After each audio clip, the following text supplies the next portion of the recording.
नमस्कार। मैं doctor Neelam Chaudhary, assistant professor, government law college Ajmer. आज हम एलएलबी थर्ड ईयर के fourth paper labour and industrial law second के बारे में बात करेंगे। अभी जो हमारा टॉपिक चल रहा है वो चाइल्ड लेबर से रिलेटेड है। चाइल्ड लेबर को समझने के लिए और उससे संबंधित क्या क्या कानून है उसके बारे में एक एक्ट जिसका नाम है the child labour prohibition and regulation act 1986, बाल श्रम प्रतिषेध एवं विनियमन अधिनियम 1986। तो इस अधिनियम को हम लोग यहाँ पे डिटेल में पढ़ रहे हैं। लास्ट क्लासेस में हमने पार्ट 1 और पार्ट 2 दोनों को पढ़ा है, जिसमें हम लोग सेक्शन 1 से लेकर सेक्शन 5th तक पढ़ चुके हैं। आज हम लोग पार्ट 3 से आगे कंटिन्यू करेंगे।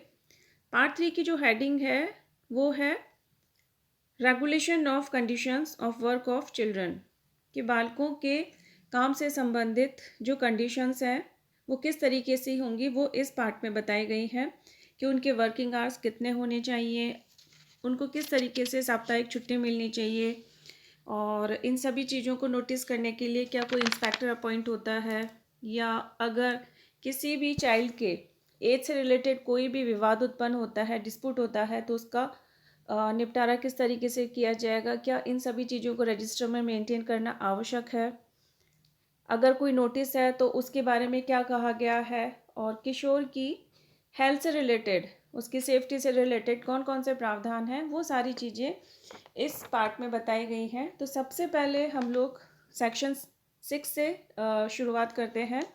जो सेक्शन 6 है वो हमें बताता है कि इस भाग के जो प्रावधान हैं ऐसे प्रतिष्ठान या प्रतिष्ठानों के उस वर्ग पर लागू नहीं होंगे जिसमें धारा 3 में विहित व्यवसायों या प्रक्रियाओं में से कोई व्यवसाय अथवा प्रक्रिया नहीं की जाती है।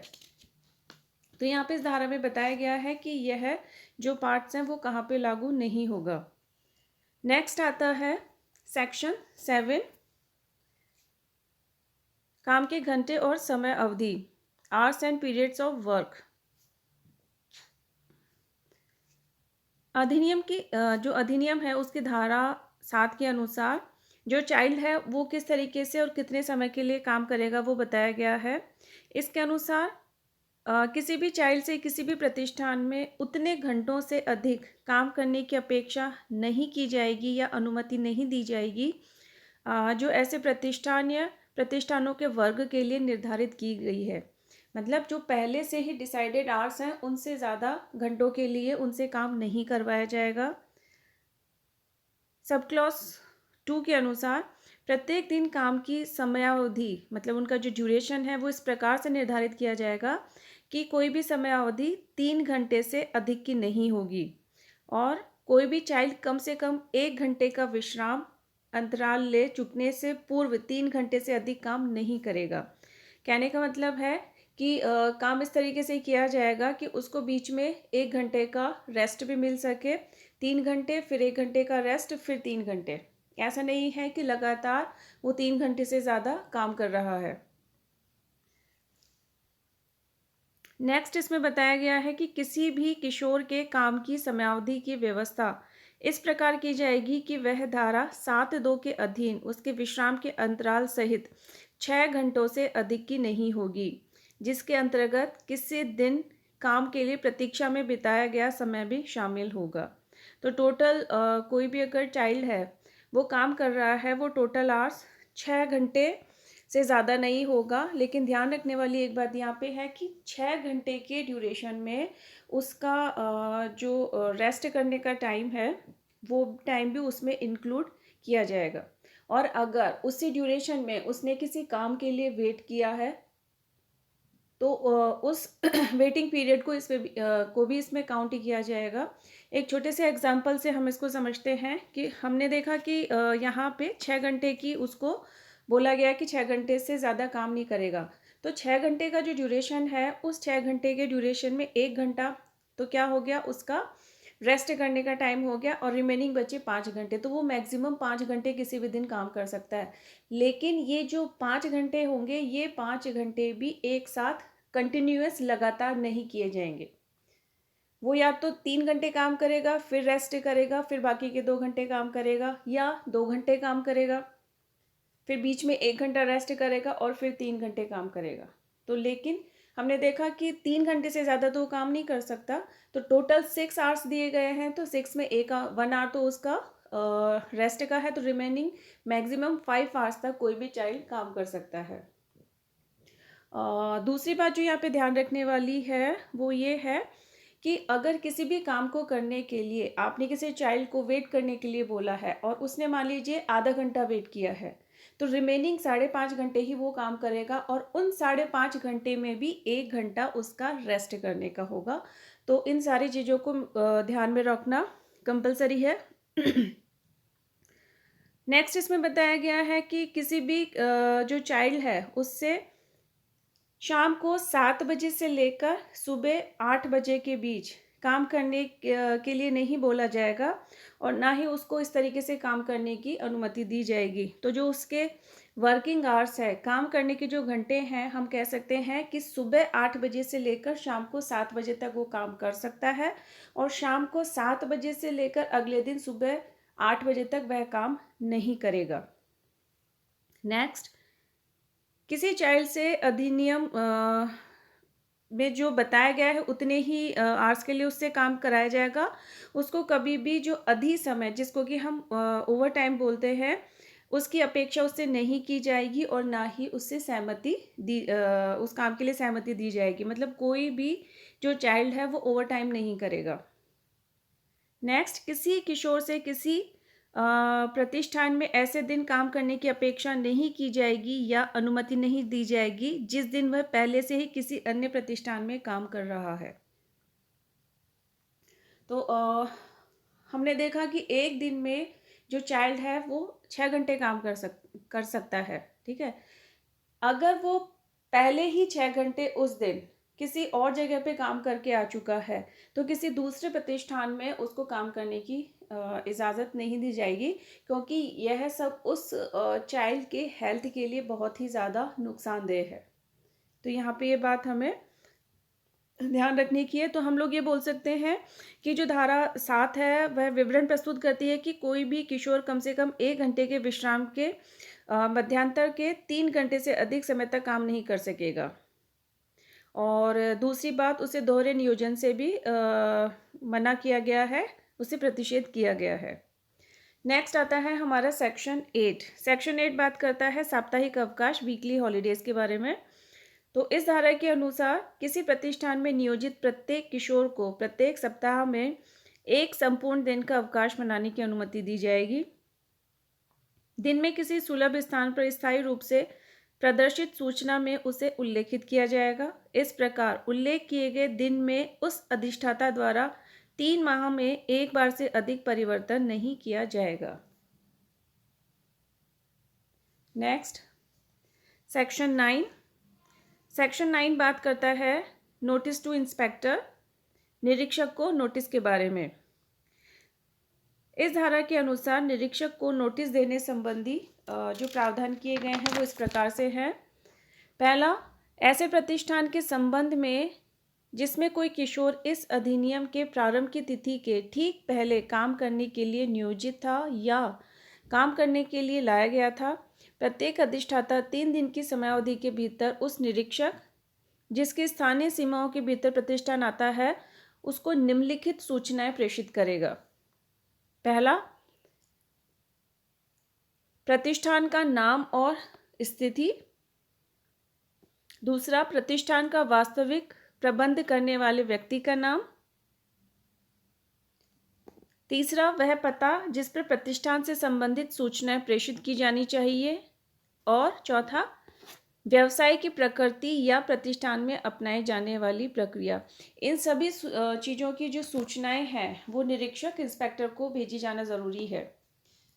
उपधारा 2 के अनुसार किसी प्रतिष्ठान के संबंध में ऐसा प्रत्येक अधिष्ठाता जो ऐसे प्रतिष्ठान के संबंध में इस अधिनियम के प्रारंभ की तिथि के पश्चात किसी चाइल्ड को काम करने के लिए नियोजित करता है, ऐसे नियोजन की तिथि से 3 दिन की समयावधि के भीतर उस निरीक्षक को जिसके स्थानीय सीमाओं के भीतर प्रतिष्ठान है, धारा 7(1) में दिए गए विवरण के अनुसरण में वर्णित चीज़ें बताते हुए लिखित सूचना प्रेषित करेगा।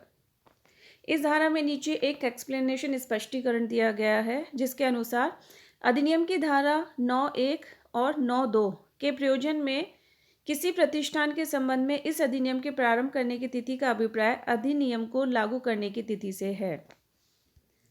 उपधारा 3 के अनुसार अधिनियम की धारा 7, 8 और 9 की कोई बात किसी ऐसे प्रतिष्ठान में जिसमें अधिष्ठाता द्वारा कोई प्रक्रिया अपने परिवार की सहायता से की जाती है या सरकार द्वारा स्थापित या उससे सहायता या मान्यता प्राप्त करने वाले किसी विद्यालय पर लागू नहीं होगी। अगला सेक्शन आता है सेक्शन 10, आयु के संबंध में विवाद, dispute as to as.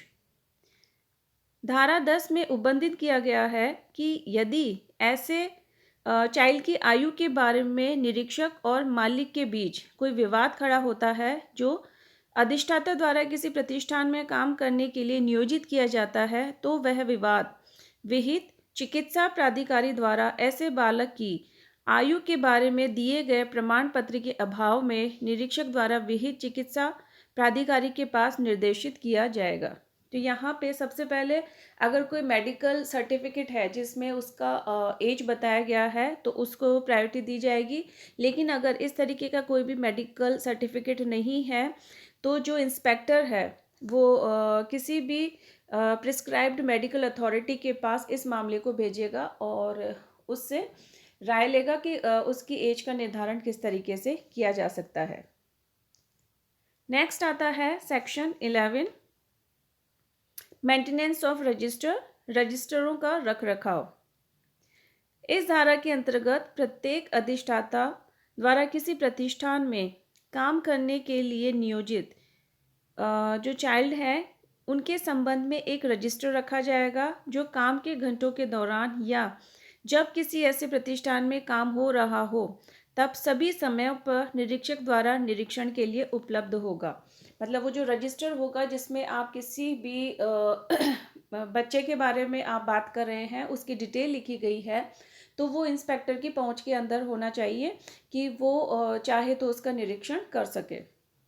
Register में जो विवरण लिखे जाने ज़रूरी हैं वो कौन कौन से हैं? सबसे पहले तो उसमें जिस भी किशोर को आपने काम पे रखा है उसका नाम होना चाहिए और वो किशोर है या नहीं, इस चीज़ का निर्धारण हम किस चीज़ से करते हैं? उसकी डेट ऑफ बर्थ से, कि उसका जो जन्म की तिथि है वो क्या है। तो सबसे पहले ज़रूरी बात है उस किशोर का नाम और उसकी जन्म की तिथि। दूसरी चीज़ जो इम्पोर्टेंट है वो है कि ऐसे किसी किशोर के काम के घंटे और समयावधि या अंतराल की अवधि जिसके लिए वह अधिकृत किया गया है कि कितने टाइम के लिए आपने उस किशोर को काम पे रखा है, और किशोर के काम की प्रकृति किस प्रकार की है। कहीं ऐसा तो नहीं है कि आपने उसको इस तरीके के नियोजन में लगाया गया है जिसके लिए अधिनियम ही मना करता है। तो वहाँ पे इस चीज़ का वर्णन होना भी ज़रूरी है कि किशोर को किस तरीके के काम में लगाया गया है, उसके काम की प्रकृति किस तरीके की है। और एक बात और जो उसमें वर्णित की जानी ज़रूरी है वो है, अगर ऐसी कोई दूसरी सूचनाएं हैं जो कि एक्ट कहता है कि उनका विवरण होना ज़रूरी है, तो उस रजिस्टर में उन सूचनाओं को भी लिखा जाएगा। तो इस तरीके से उसका नाम हो गया, उसकी डेट ऑफ बर्थ हो गई, उसके काम के घंटे हो गए, ड्यूरेशन हो गया, कितने टाइम के लिए उसको रखा गया है, और सबसे बड़ी बात उसके काम की प्रकृति। और इसके अलावा अगर और कोई सूचना चाहिए गई है तो वो सूचनाएं भी उसमें लिखना ज़रूरी होता है। नेक्स्ट आता है सेक्शन 12।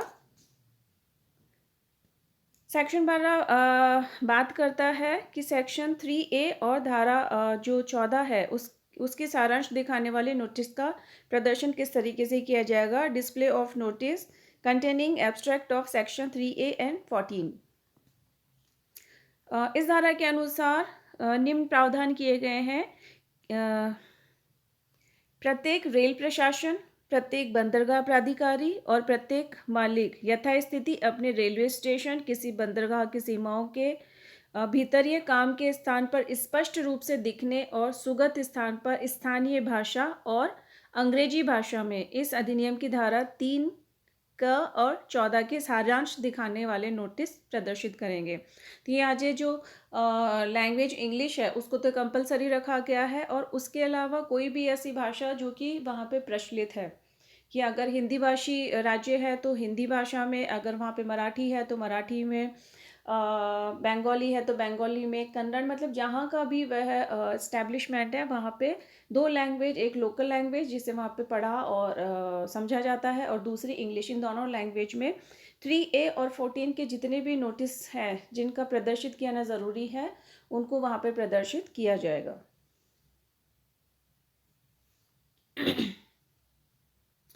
नेक्स्ट आता है हमारा इसमें धारा 13। धारा 13 बात करती है हेल्थ और सेफ्टी के बारे में, कि जो किशोर हैं उनके स्वास्थ्य और सुरक्षा से संबंधित क्या प्रावधान किए गए हैं।